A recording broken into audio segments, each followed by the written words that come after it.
You are listening to the Tiny Vet Podcast with me, Dr. Nicole Sue, exotics veterinarian, and my fiance. Jez Watts, who just ran into the other room to get his phone, to get his notes for all the rhymes. God damn it. And then I realized I don't have any more rhymes written. Ha! Fantastic. That's made me feel a lot better. Thank you very much. This is great. Best thing that's happened today. My gift to you, and my gift to you, the listeners, is no rhyme. Merry Christmas! And today's topic is why all vets aren't vegetarian. Yes. Well, a lot of You're people... basically carnivorous. Yeah. But also a lot of people, I'll meet them and I was surprised by it. Yeah, a lot of people are, and or the other person might go, "Oh, great, I love animals too. I'm vegetarian," as just a given thing. Mm-hmm.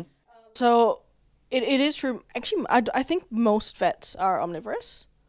Right. I think it's actually quite a small proportion that are vegetarian or vegan, and I think a big part of this is one of our career options is food safety and production. Right. Yeah. So we actually get exposed to a lot of that stuff. Meat production, egg production. Aquaculture now is getting bigger when we're in vet school. I think as well, like you guys, like the idea of death gets demystified to you the same way as in the human medical profession. Yeah.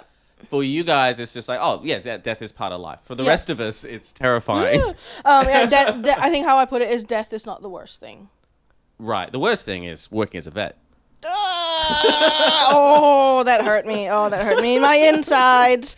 But yeah, food safety and food production animals, that's a very valid career option. And it's a very good career option as well. During our time, we are exposed to the things that we can be. So abattoir vets.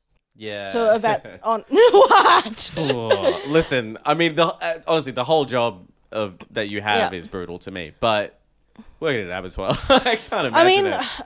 But think about it though. The abattoir vet has such a fundamental role in making sure that animal welfare at the abattoirs is up to standard. I get what you're saying. I get that there's value in the job. The good that they can do. I'm just from an outside perspective, just thinking, absolutely. how can that be your day? Even I've had friends in the past. I will say as well, I've sort of become a vegetarian now, but living 2 years in Melbourne finally did it. But I've had friends that have worked in abattoirs, and I just don't understand how you can keep your grip on reality.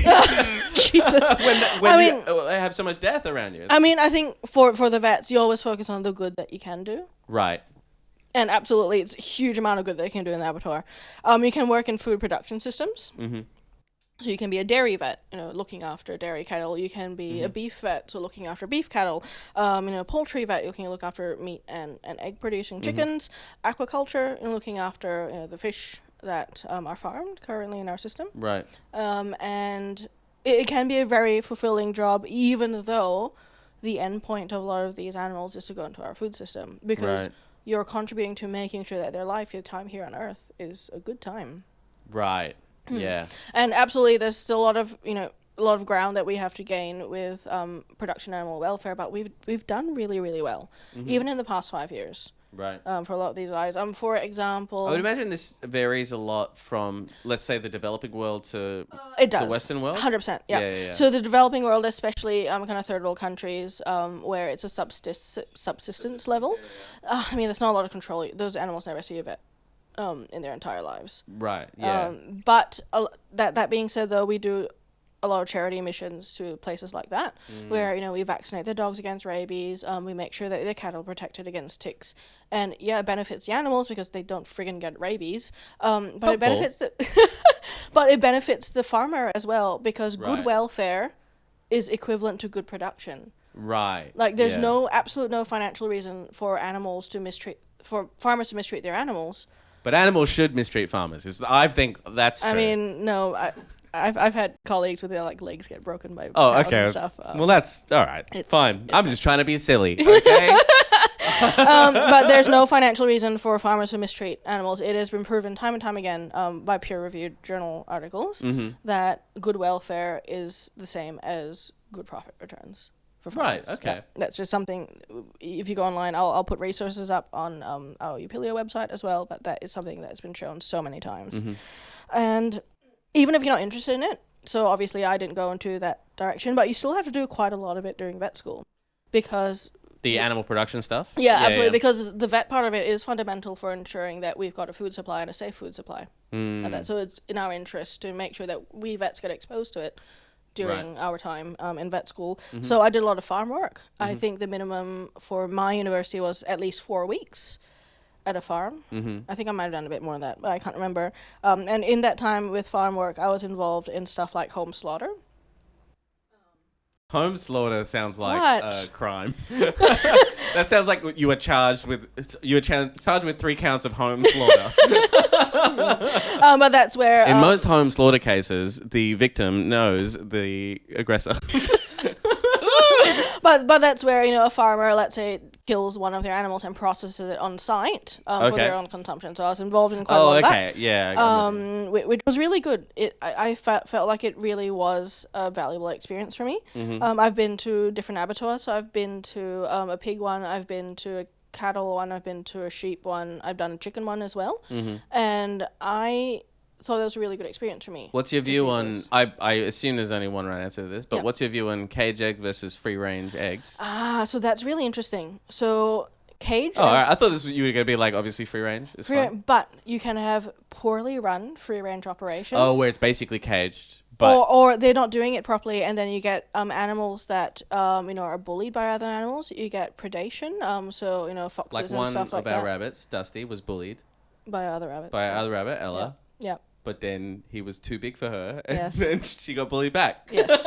But And now they live separately at different ends of the living room. Yeah, I've seen really amazing examples of cage production systems where the welfare is actually really good. Interesting. Yeah, it is. So cage can be better. But range. it's really hard to do. But Interesting. I've also seen free range operations where I've gone, no, absolutely not. Oh, okay, right. I'd assume free range would just be like good. for example, right? So pig farming. So I think everyone's heard of sow stalls, where like pregnant or suckling sows are confined to a small cage where they can't turn around. I hadn't. Okay, well that's a thing now. That sounds real sad. But the reason why that was done is because sows can cannibalize their piglets, their own piglets.